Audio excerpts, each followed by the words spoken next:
Hey, welcome back my game making friends to lesson 35 of the Dead Earth game development series brought to you by the Game Institute. I'm Gary Simmons, and in this lesson we are going to develop our zombie reanimation system. This is a system that will allow us to transition any of our zombies from a fully ragdolled state back into an animated entity.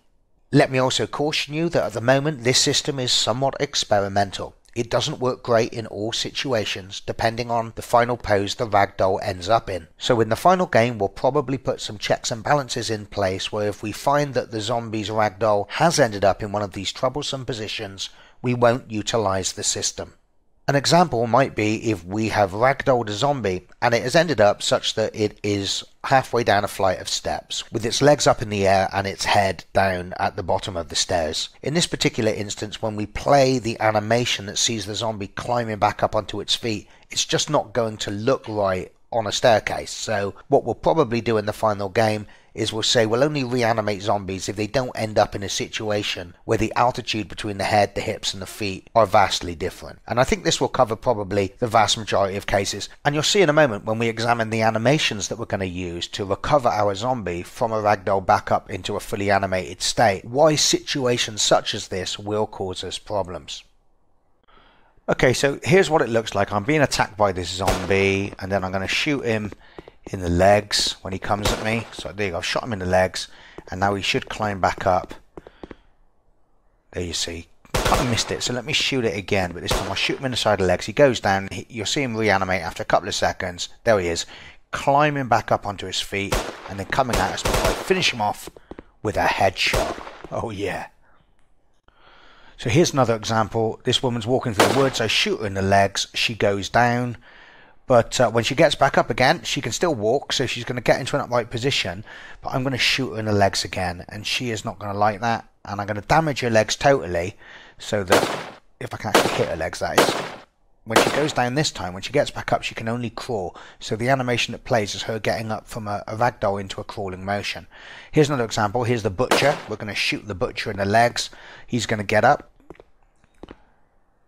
He's going to come at us again. I'm going to shoot him again. Now he's going to be really pissed off. He's going to get up again. I'm going to shoot him again. Now he's going to be really pissed off. He also walks with a limp now because I've damaged his lower legs. Now when I shoot him, he's going to be really pissed off. But there's nothing he can do about it because look, I'm going to shoot him again. And now I've totally damaged his legs. So all he can do is crawl after me. Look, what a loser. Okay then, so now we know how this is supposed to work. Enough of the fun and frolics. Let's start coding this festival of pain. Don't get me wrong, it's not going to be that bad, but there are a few things that will cause us problems that we're going to have to overcome. So I think we should start by looking at some of the animations that we're going to need to get Jill from a ragdolled state into an animated state. Now we're going to need a few variants here because the animation that we play is going to very much depend on the orientation of the ragdoll. For example, if our Jill here has ended up such that she's ragdolled face down with her nose in the dirt, we're going to need to play an animation that sees a zombie recovering from a face down position up onto its feet. But obviously if the ragdoll has ended up such that it's looking up at the sky, if it's led on its back, then we're going to need to play a different animation. And finally, if the zombie is ragdolled but it's had its legs damaged to such an extent that it can no longer walk, then what I do in Dead Earth is I say if it's led face down, then it will recover into a crawl position. So we're going to need that animation as well. But if a zombie ends up on its back, with its legs totally damaged, it doesn't try to get up and crawl after you. It essentially gets sort of stuck on its back, a bit like if you place a tortoise on its back and it can't get back up right again. But its upper body will still be working. So assuming you haven't totally damaged the upper body, you'll see the zombie led on its back, reaching out, trying to grab you. And I made this decision for the most part because I just couldn't find a recovery animation that would have a zombie that was led on its back, flipping itself over onto its front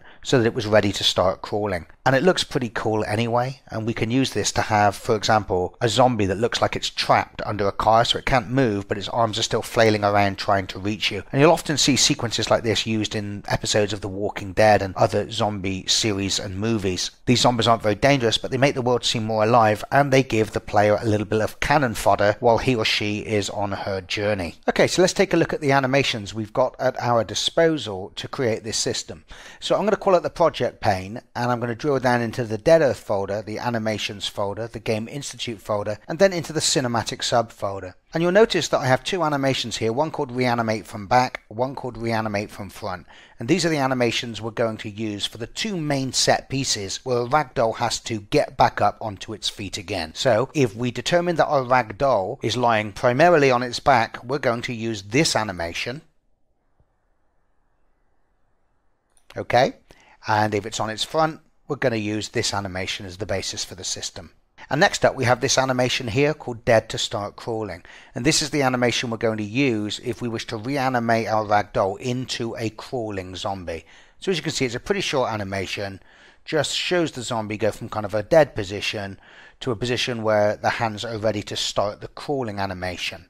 Next up we have the Trapped on Back and Trapped on Front animation. So these are going to play whenever we determine that the ragdoll we're about to reanimate is for a zombie that has absolutely no use of its legs whatsoever. So in the case where we've smashed its legs to bits, past the point where it would even be able to crawl, if the ragdoll has ended up on its back, it's just going to lie there doing this, flailing arms in the air trying to reach you. And then in the case where the ragdoll has landed primarily facing downwards, if its legs are completely damaged, it's just going to do this. And this is what I was telling you about earlier. This would look pretty cool if you placed a zombie using this animation under like a parked car. You just see the top half of the body coming out but not being able to struggle free. Finally, we have two more animations here which are called Zombie Twitching on Back and Zombie Twitching on Front. This is what they look like. And here's Zombie Twitching on Front. And these are going to be used when the zombie isn't dead, okay, so it's still got some health, but its lower body and its upper body have been completely 100% damaged, which means the zombie's got no use of its legs or its arms. So in the case where the ragdoll has ended up face down, this one will play when it reanimates, and it's just going to lie there twitching, so you'll know that it's alive, and you can go up in the game and then shoot it in the head to finish it off and put it out its misery. And here is the twitch on back. Like, once again, if the zombie falls onto its back, but it's got 100% upper body and lower body damage, it's just going to lie there twitching but not being able to get control of its limbs. And once again, you can just go up, be merciful, shoot it in the head to completely kill it and put it out its misery. So what I'm going to do now is I'm going to select Jill's AI entity, I'm going to call up the animator window, and I'm going to select the cinematic layer because that's where all of these things are going to live. And I'm going to drag these animations over first of all. So we have the Dead to Start Crawling animation. We have the Reanimate from Back animation. We have the Reanimate from Front animation. We also have the Trapped on Back, Trapped on Front, Twitching on Front. I'm going to have to give these decent names. And Twitching, although it says Titching on Back. So let's just rename these properly by selecting the state. I'll double click on them first of all, just so I can see what it is. So this is, I'm going to call this one No Body Front, all right, meaning it's got no use of its body. And I'm going to call the second one No Body Back. Obviously the Dead to Start Crawling is aptly named, so we don't need to rename that. And what's this take 110? Okay, so this is No Legs Front, okay, so I'm going to single click on the state and call this No Legs Front.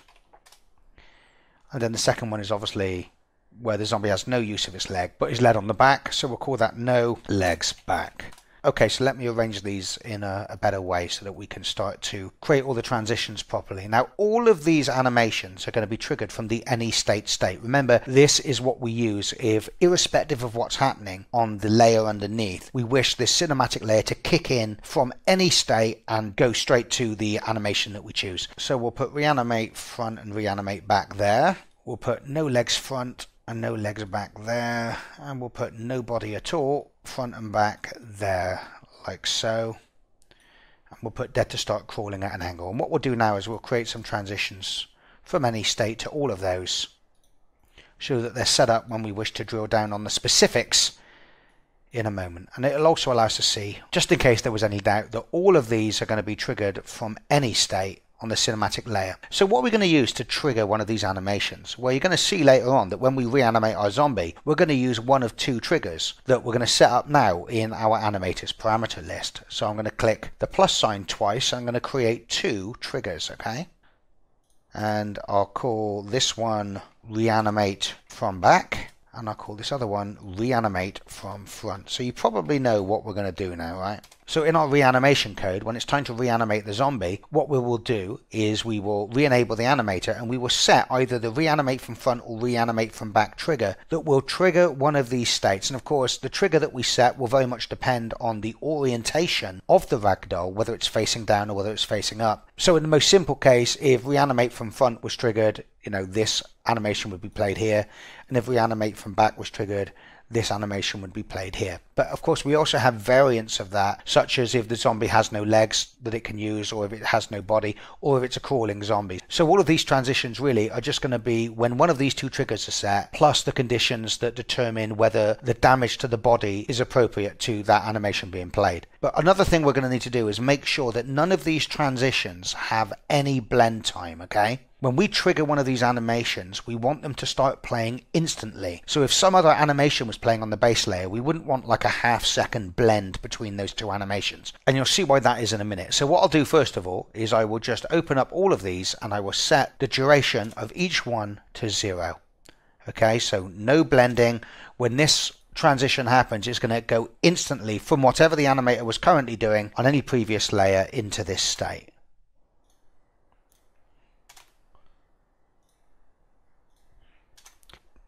And I'll point out why this is so important in a minute. Now also, in order to know which one of these states we should transition to when we're reanimating, we're also going to need to set up some conditions that will examine what the upper and lower body damage is. Now we know we're keeping track of the upper and lower body damage in our AI zombie state machine, but we don't currently have parameters for these, so there's no way for us to send that data into the animator so that decisions can be based on it. So let's create two more parameters now of type int. And I'll call the first one lower body damage, and I'll call the second one upper body damage. And then later on we will update that function that we wrote last lesson called update animator damage, which currently just sets whether the crawling boolean should be on or off. We'll update that so that the lower body and the upper body damage of our zombie is also sent into these parameters, so that we can then use those in our transition conditionals. Next up, we need to create the appropriate transitions back into the empty state, so that once our zombie has been animated back up onto its feet, whatever layer is playing underneath gets blended back into. So we will create a transition from reanimate front back into empty state, from reanimate from back into empty state, and the one that gets us back up into a crawling state. And those are the only 3 transitions back into the empty state we need. So what about these 4 over here? Well, these are essentially dead ends, okay? Because once your zombie ends up in this state, it can't go anywhere. It can't do anything anymore. In the case of the no body front, it's just going to sit there doing that for the rest of its life until it's killed.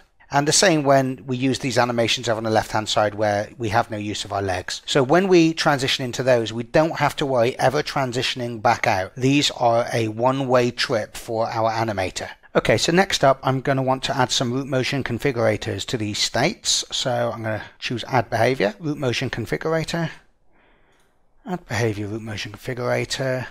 I think most of these don't have any root motion in them anyway.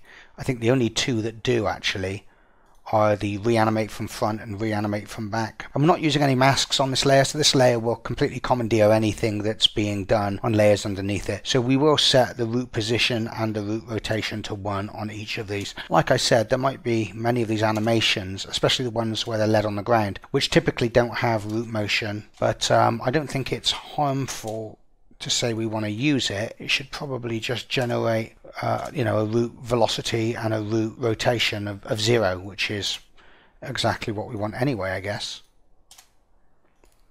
Okay, so what we need to do now before our animator is fully configured is we need to set up these transitions with all of their proper conditions. So for this first transition, to use the reanimate from front animation clip, which remember is the one that sees us getting back up onto our feet, there's 2 conditions that have to be met. The first is that the reanimate from front trigger has been triggered, and the second is that we have use of our legs. So if we're not crawling, because even if we've got so much damage to our legs that we've exceeded 100% damage and we can no longer crawl, the crawling boolean will still be set. Remember, the crawling boolean is always set as soon as we step past the crawl threshold with respect to the damage we've received to our legs. So we'll select that transition and we'll click the plus sign twice, And the first condition will simply be that reanimate from front trigger has been set. And the only real condition here is that crawling is false. So in other words then, this animation will be chosen if the zombie has been ragdolled face down and it hasn't had sufficient damage to the legs such that it can only crawl. So for the next transition, it's going to be kind of the same, but this time of course it will be a different trigger that will have been set. It will be reanimate from back, and once again assuming that crawling is false. The next one needs a few more conditions. Remember, this is the animation that we're going to play if we're going to ragdoll into a crawling zombie. So if I select that transition, we can imagine that the first condition is going to be that the reanimate from front trigger has been set and that crawling equals true. But we can't just leave it at that. The crawling boolean only tells us that we've sustained damage to our legs that surpasses the crawl threshold. But if we have more than 100% damage to our legs and our body, then one of these animations over here is going to be selected instead, because the zombie is unable to propel itself now using any means. So we need to do those checks here as well. So I will create two more conditions, and the first one will be that lower body damage is less than 100, and also that our upper body damage is also less than 100, because of course we need some use of both our arms and our legs to crawl. And of course, in the case where we don't have use of our arms or our legs, one of these no body front or no body back animations will be transitioned to instead. And in the case where we have lower body damage, that's 100 or more, but we still have some upper body damage use, we will trigger one of these animations over here that will see the zombie still trying to reach out with its arms, but not being able to do anything with its legs. So the next transition is this one here, the one where we literally cannot do anything. We're just a twitching zombie on the back. So the first condition here will be that reanimate from back trigger has been set, and there'll be two other conditions as well, and it will simply be that lower body damage and upper body damage are both greater than 99. In other words, we have got full damage to our lower and upper body and we are unable to move, so we're just going to be stuck on our back now, wriggling like that. And of course the next transition will be the same, except it will be when the reanimate from front trigger is set. So let's create those three conditions here. The first one being that reanimate from front has been selected, and that lower and upper body damage are both greater than 99. In other words, 100% in both regions. And the final two are when we can no longer crawl because we've got no use of our legs, but we do have some upper body mobility, so we can still flail our arms around in agony. So for that, the first one, which is the one where we are led on our back, the transitions will simply be when the reanimate from back trigger is set, when upper body damage is less than 100, so we do have some use of our upper body, but our lower body damage is greater than 99. So this is what we're going to go to. If the ragdoll is led on its back, we try to reanimate it, but it's got 100% damage to the legs, but still has some use of its upper body. And finally we have this one where it has no legs and it's reanimating from the front, so we will create once again three more conditions. The first one being that reanimate from front trigger has been set, the second one being that lower body damage is greater than 99, and of course the third one is that we do still have some use of our upper body, so upper body is less than 100.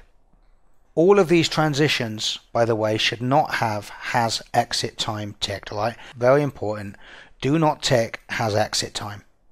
Now I also said that I don't have an animation to cater for the fact when the zombie has landed on its back and it does have use of its arms and legs, but it's in a crawling state. We said that we have no way of flipping the zombie from its back over onto its front. So what we did is we said if we shoot a zombie onto its back and it wants to reanimate into a crawling state, well then it can't. What will happen instead is it will just become a no legs back zombie like this. So I'm going to create another transition from any state to no legs back. I'm going to select that transition, and the other time we can transition into this state is simply going to be when reanimate from back has been selected and we are in a crawling state.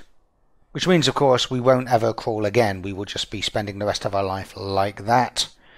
But of course, if you did manage to find an animation that allowed a zombie to get from its back and roll over onto its front convincingly and start crawling again, well then you could set up another transition over here underneath dead to start crawling that was exactly the same as this transition here, but instead had reanimate from back instead of reanimate from front trigger being used.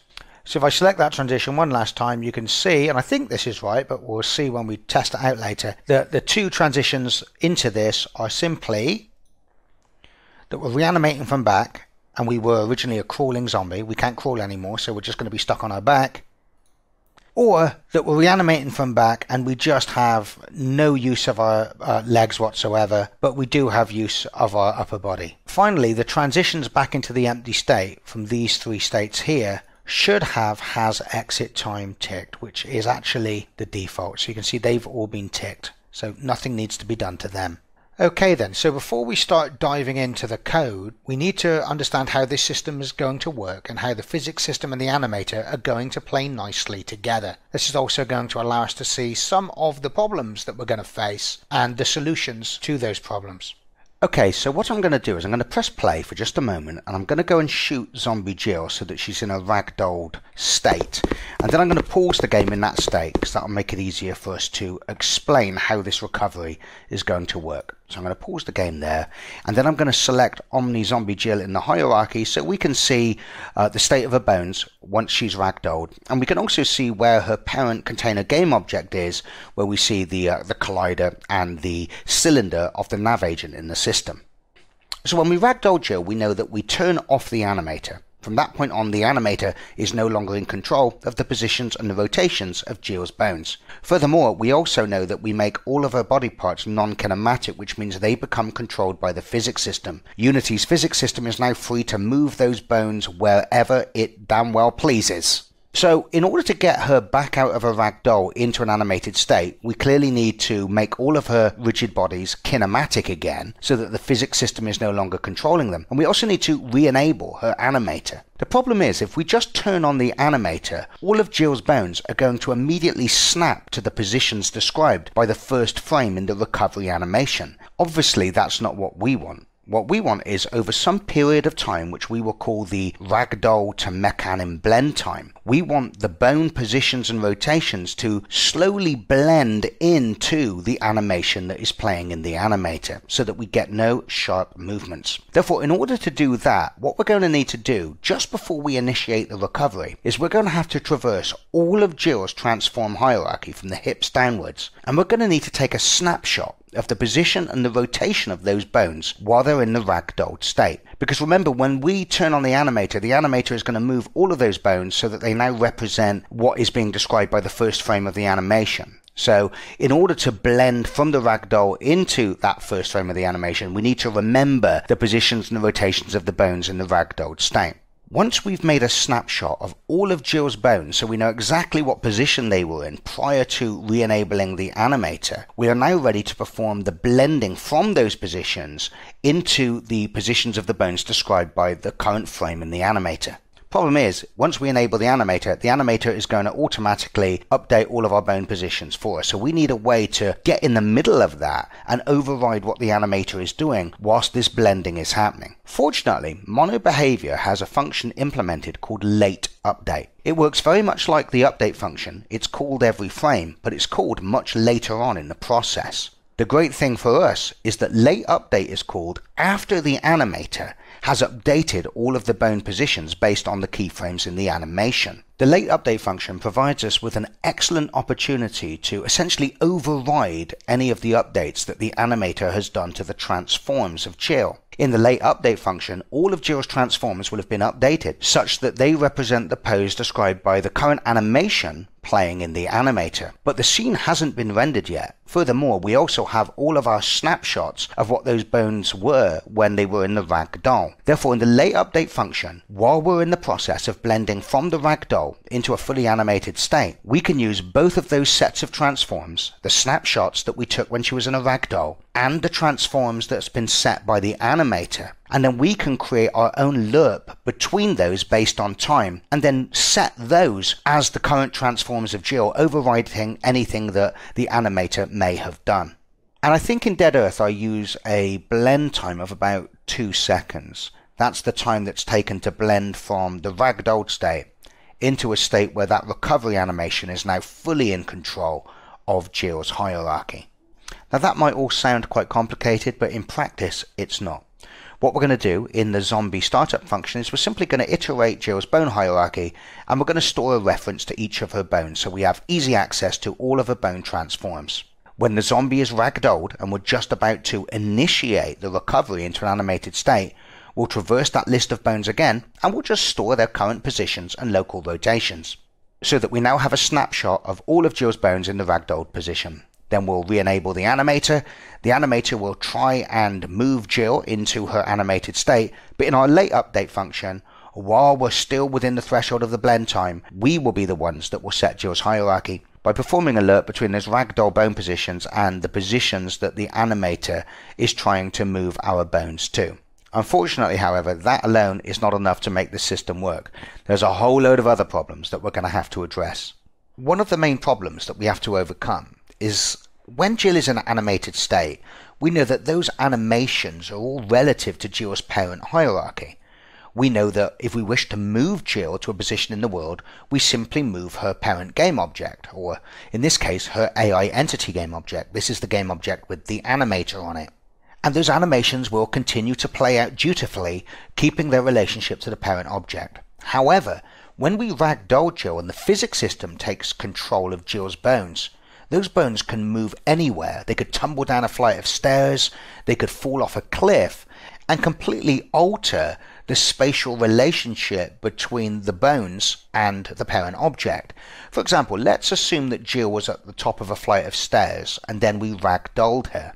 What I'm going to do is I'm going to move her parent game object up in the air like so. So imagine now she's at the top of a flight of stairs, then we ragdoll her and her body falls down the flight of stairs onto the ground.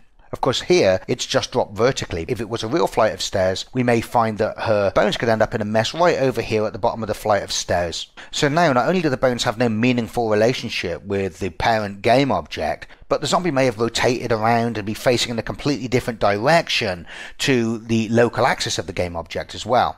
So in this particular case we can see that Jill's forward vector, according to her parent game object, her AI entity, is facing to the left here in this image. But if we look at how she's fallen down, actually her head is now facing into the scene away from the camera. If we were to simply enable the animator now, then when the first frame of that recovery animation played, it would move all of Jill's bones up into the air at the base of the parent game object.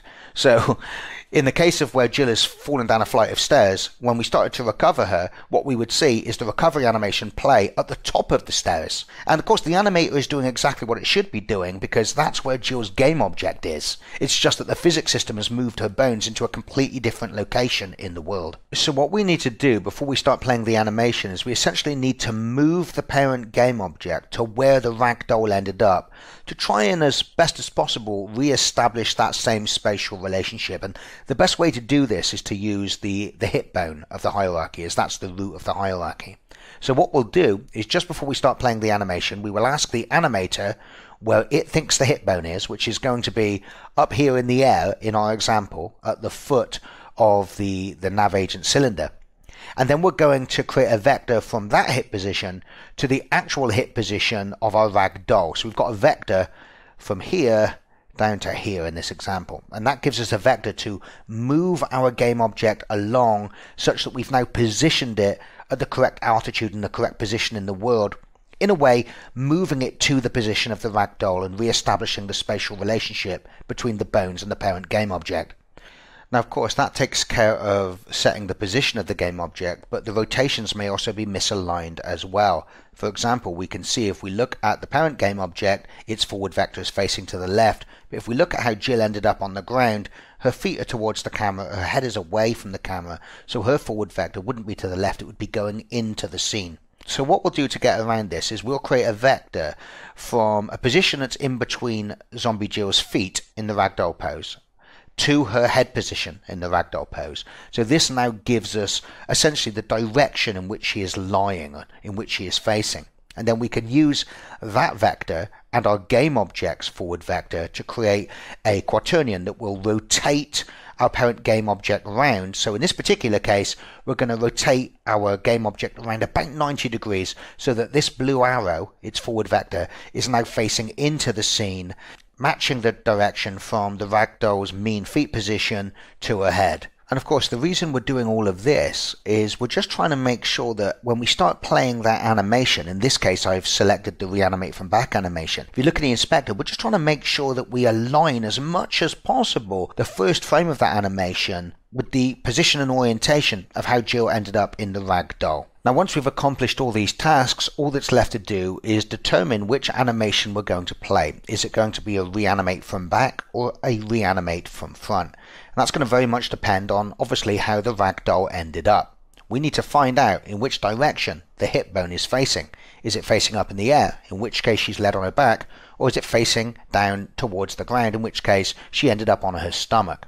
Now one way that we could do this is simply take the forward vector of her hip bone in the ragdoll state and measure it against, let's say, the world up vector. And if the angle is small, then we know that she's on her back. If the angle is large, then we know that she's facing on her stomach. However, things are not that simple, because I found, as I downloaded lots of different character assets, now let me just drill down a moment here on Jill's hierarchy to show you what I mean. If I select the hip bone, you can see that in Jill, the local forward vector of a hip bone is indeed facing forward, as you would expect. So if Jill ends up on her stomach, then her forward vector is going to be facing down the world's y-axis. If she ends up on her back, then that vector is going to be pointing up in the sky. Easy, right? Now, although this was the case for most of the characters that I imported, some of the characters that I imported did not have the local space of their hip bone oriented in this same way. Some of the models had the local forward vector of the hip bone facing in the exact opposite direction, pointing out the back of the character. And some of the character assets I downloaded had the local z-axis of the hip bone pointing to the left or to the right, and in some cases even up in the sky towards the head. So there's not really any reliable way for me to auto-calculate what is facing down or facing up in relation to a hip bone. So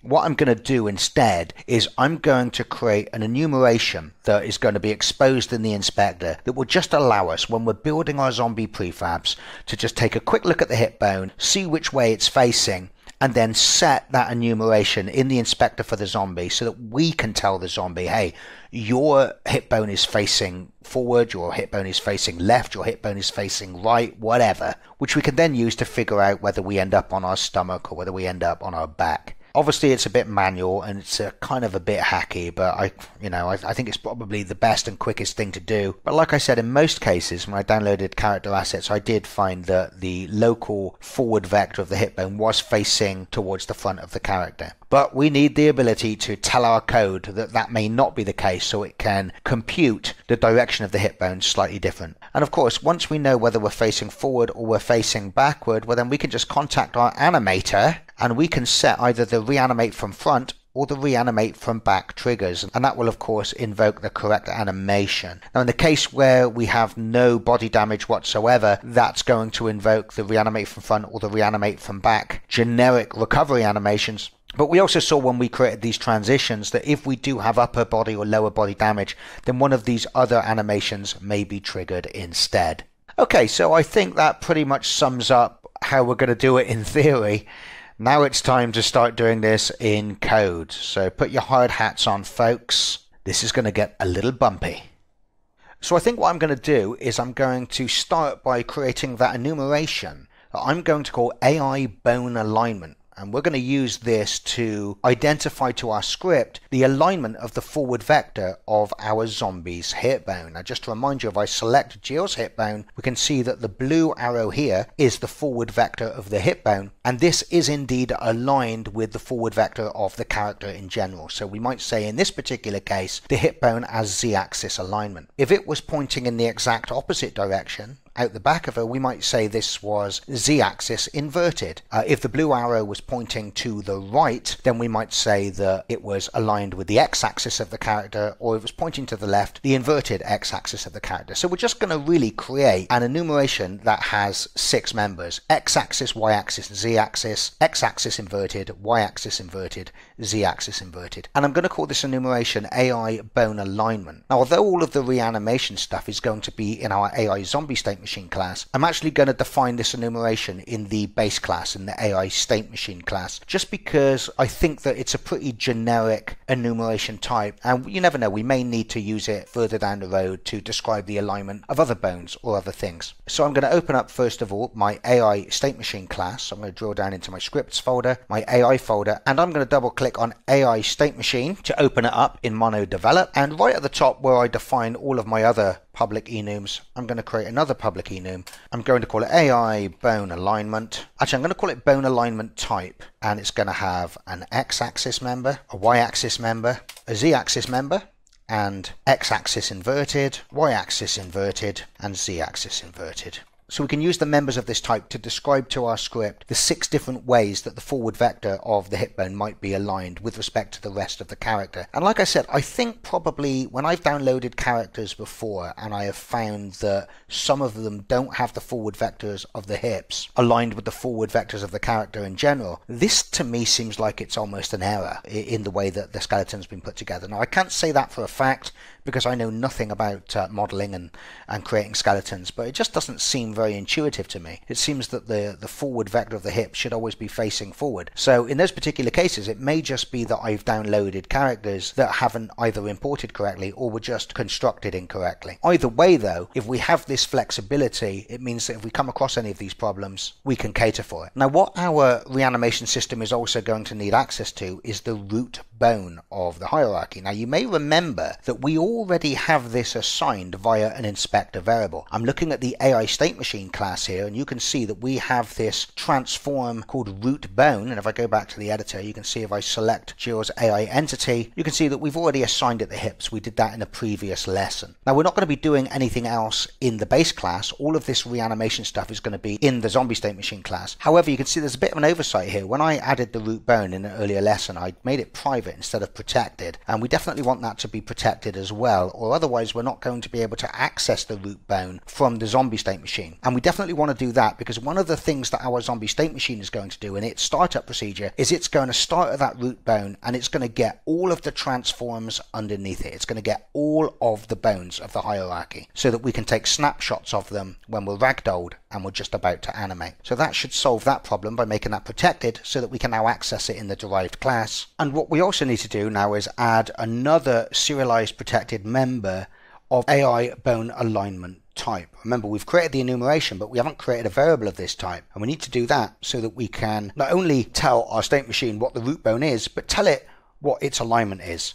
So we'll create a serialized field. Once again, has to be protected. It's going to be of type AI bone alignment type, and we'll call this root bone alignment, and by default I'm going to set it to what I think is by far the most common, which is where the forward vector of the hip bone is aligned generally with the forward vector of the character itself. So this is AI bone alignment type z-axis, like so. And if I save that off now, go back to the editor and select Zombie Jill's AI entity, we should now see that enumeration shows up under the root bone.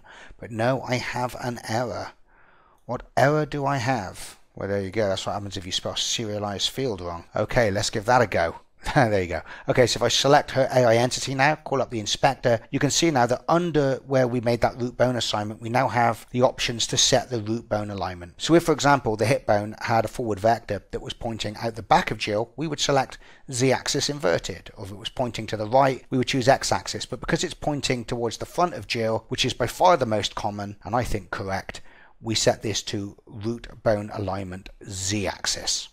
And like I said, I've put this root bone alignment member also in the base class because it just seems to me that down the line you might derive different types of state machines from the base state machine class, and the alignment of the root bone might be something that you need to know about. Okay, so what we need to do now is open up the AI zombie state machine class, because that's where all the code that we're going to write to implement this reanimation system is going to belong. So we're going to be spending the rest of the lesson in this script. So I'm going to open up AI zombie state machine, and here we are once again in Mono Develop. So the first thing I'm going to add to the top of this script in this lesson is going to be a new public class called body part snapshot.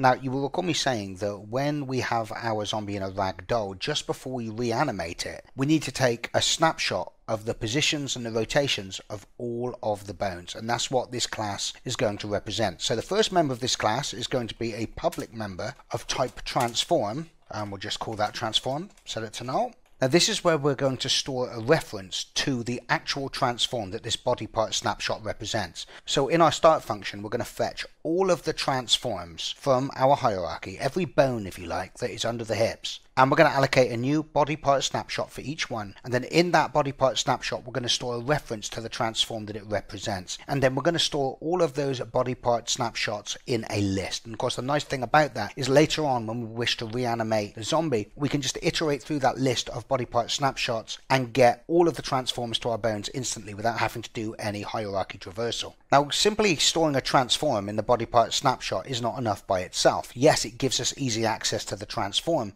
but in our late update function, once we start reanimating our zombie again, the position and the rotation of this transform is going to be getting overwritten by the animator. So also in the body part snapshot, we're going to need a place where we can store the position and the rotation of each bone as it was just prior to starting reanimation. So I'm going to create a public vector 3 called position, a public quaternion called rotation, and I'm also going to create another quaternion called local rotation. Okay, so we're going to use this structure as follows. In our start function, we're going to create a body part snapshot object for every transform in our hierarchy, and we're going to store in that snapshot a reference to its transform. Now, when our zombie is ragdolled, just prior to reanimating the zombie, we're going to iterate through all of our body part snapshots, and we're going to get the position, the rotation, and the local rotation of the transform, and we're going to store it in these three members so that we have remembered exactly what the bone looked like at this particular point in time. Then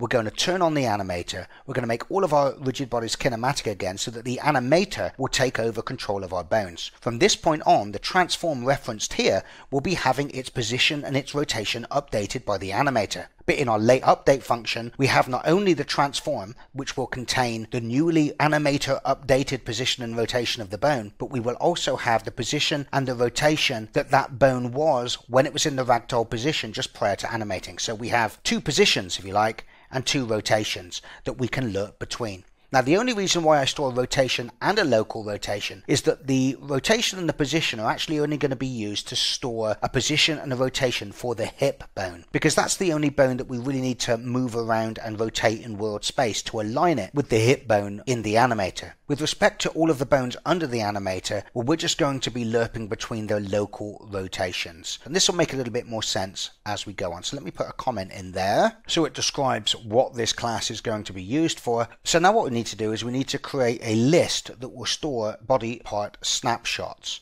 So we'll make sure that we say using system.collections.generic, like so. And then if I scroll down to, I have this comment here that I added in the last lesson called ragdoll stuff.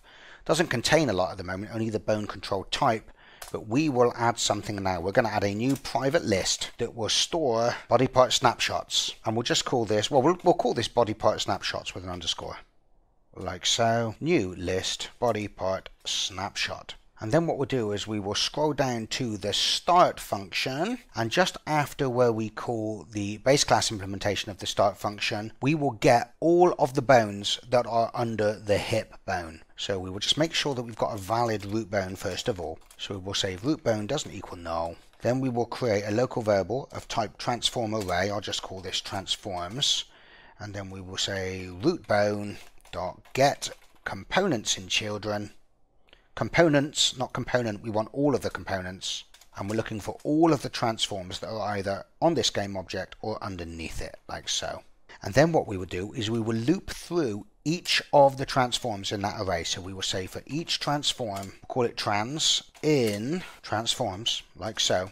And we will allocate a new body part snapshot, like so. We will then set the transform of that snapshot to the current transform being processed, so trans. And now we have the transform reference stored in that newly allocated snapshot. We will add that snapshot to our body part snapshots list. So we will say body part snapshots dot add snapshot, like so. And now we know that later on, when it's time to reanimate our zombie, we can just iterate through this list, get access to all of the transforms of our bones, and we can fetch their positions and their rotations, and we can store them in the snapshot, so that when we then re-enable the animator in the late update function, we're going to have access to the position and the rotation of each bone as it was in the ragdoll pose just prior to being animated again. So let me put a comment in there saying create body part snapshot array. No, list. And I'm going to save that off. Go back, just check I haven't got any errors. And I haven't. So let's once again go up to our variable declarations, because we're going to need to add a few more variables in order to realize this reanimation system. And of course, one of the most basic things we're going to need is we're going to need to tell the system how long we wish the blend from the ragdolled state into the fully animator controlled state to be. I'm going to call this variable reanimation blend time, and I'm going to put it up here in this block of variables because I want it to be a serialized field. I'm going to set it to 0.5, half a second by default, but of course because it's serialized we'll be able to change that in the inspector to suit the animation that we're using. So as you can see, it's a serialized field of type float, and I've called it reanimation blend time, and I've set it to half a second by default. So what this basically means is in our late update function, once we've re-enabled the animator, we're going to be checking the time to see how far into this reanimation blend time we are, and that's going to be used to control the strength of the lerp for each bone from its ragdolled snapshot position into the position being described by the current frame in the animator. Now of course, in order to do that, we also need to know where we're going to start counting time from. We wish to start counting time from the very last frame that we have our zombie as a pure ragdoll. So what we'll do down here underneath our ragdoll stuff comment is we will create another private float, and we'll call this ragdoll end time, okay? And I'll set this to float.min value by default, so it's some crazy negative value. So what's going to happen then is once we re-enable the animator, we're going to check what the current time is, and we're going to store that in the ragdoll end time. And then in our late update function, we're going to keep checking what the current time is, subtract our ragdoll end time, and that will tell us how much time has passed since our zombie was a ragdoll, and then we can compare it against our reanimation blend time to see what the t value should be for the lerp between the various bone position and rotations. I also said earlier on that one of the things that we're going to need to do when we reanimate our zombie is we're going to need to try and figure out the orientation of the zombie in the ragdoll pose, so that we can then move the parent game object to the position of the hips and rotate it around its y-axis so that it shares roughly the same alignment as the ragdoll. And we basically said we were going to do that by recording the position of the feet, or a position in between the 2 feet, the hip position and the head position. That will allow us to create a vector and understand the orientation of our ragdoll so that we can match it with the actual parent game object. So I'm going to need to create 3 private vector 3s to store these positions. I'll call the first one ragdoll hip position. I'll call the second vector 3 ragdoll feet position. And the final vector 3, ragdoll, oops, don't want a capital D there, do I? Ragdoll head position. And the reason we need to create these class variables rather than just storing them in some local variable in our reanimation function is our reanimation procedure is actually going to be spread over a couple of functions. So we're going to instigate the reanimation from a coroutine. But then of course it's going to be the late update function that's actually going to be performing that blend. So we're going to be calculating these 3 vectors in the reanimation coroutine, but it's actually the late update function each frame that's going to be using them to orient the parent game object so that it matches the orientation of our ragdoll, at least with respect to y-axis rotation. Now, one of the things I just touched upon, which I haven't said before, is that our reanimation initiation routine is actually going to be a coroutine. And we want to make sure that we never call the coroutine if it's already running, or if it's already running, we stop it and then start it again. We only ever want one instance of the coroutine running. So the best way to do that is to create a private variable of type IEnumerator, which you will no doubt know if you've done coroutines before is the return type of a coroutine. And then when we launch the coroutine, this variable will store a reference to that coroutine, and then we can check if it's not null, we know the coroutine's running and we can stop it using that IEnumerator. And if it's null, then we know that we can start that coroutine. And you'll see this all being used in a minute, but basically when we call start coroutine, The start coroutine function returns an I enumerator type, which we can store in this variable. And then if we ever want to launch that coroutine again, we can just check this variable, which I will call reanimation coroutine. And like I said, if it's null, then we know the coroutine isn't running and we can run it. If it's non-null, then we know that we need to stop the coroutine before we start a new one. Okay, the next variable I'm going to add is going to be a private float, and I'm going to call this mechanim transition time. And I'm going to set this to about 0.1 by default, a tenth of a second. Now, let me explain why we need this hacky little variable to make our system work. Okay then, so in Unity we have several different update periods. We have the fixed update, which is called by the physics system. The fixed update for this project is set to 50 frames per second, and you can set this in the physics manager. What this basically means is 50 times a second, collision and trigger messages will be processed and the fixed update function will be called. We also have the update period, which is linked to the frame rate. In other words, the speed at which the game is running on the current system. In the update period, the mono behaviors update and late update functions are called. So if our game was running at 80 frames per second, for example, the update and late update functions would get called 80 times a second. Quite independent from the fixed update, which is called at 50 times per second. We also have the animator and the animations running in that animator, which very often were running at 30 frames per second. So the problem we've got is that within a given update or a given fixed update, we're going to decide that we wish to reanimate the zombie. We're going to turn on the animator and we're going to make all of its rigid bodies kinematic again so that the animator has total control over our zombie's limbs. We also said that when we're within the blending time, in our late update function, we're going to calculate the bone positions ourselves by blending from the last position the bones were in the ragdoll state to the bone positions that are being described to us by the current frame of the animator. Now, of course, we want the bone positions being described to us by the animator to be the bone positions of our recovery animation. But of course, when we first turn on the animator and we set that trigger to force an immediate transition into one of our recovery animations, that transition isn't actually immediate. It might not be processed for another 30th of a second, for example, by the animator.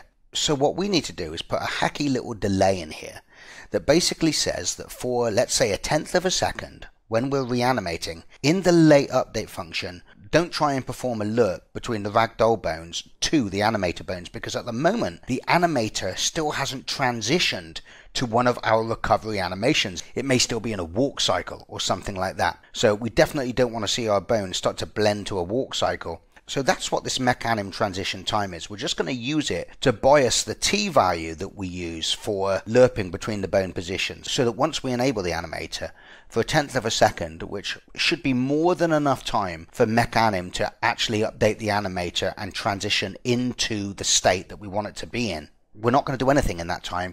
We're just going to leave the bones in their ragdolled position. Then once this time period is over, we should be pretty safely now in the animator playing one of our recovery animations, and then we will start blending between the ragdoll bone positions and the recovery animation bone positions. Finally, we're going to add another serializable float, which I'm going to call reanimation wait time. Okay, and this is the length of time that the zombie is going to stay in a ragdoll state before it begins to reanimate again. I'm going to set this to 3 seconds, I think. And the reason I use something long like 3 seconds is because, let's say our zombie has fallen off a wall or fallen down a flight of stairs. From the time we ragdoll it, 3 seconds should be pretty much long enough for the ragdoll to come to a stop. And this reanimation system really only looks any good if the reanimation happens once the ragdoll has stopped moving or falling. So once we initiate our ragdoll coroutine, that first thing that coroutine is going to do is it's just going to wait for 3 seconds before it actually reanimates the zombie. But of course, this is a serializable float, so it's going to show up in the inspector and you can tweak this. And we may find that the reanimation blend time is a little bit short as well. We may want to have a bit of a longer blend time there. In fact, let's put it to something like 1.5 seconds. Remember, this is the time at which we're blending from the ragdoll into the recovery animation. So I think that'll be okay. Okay, so now what I'm going to do is I'm going to scroll all the way down to where we implemented that take damage function, which, remember, is the function which is going to call our reanimate coroutine. But at the moment, when you look at our take damage function, we just have a series of comments in there that says to do reanimate zombie. So that's where we're going to call our coroutine. And also there's another one down the bottom if I remember correctly.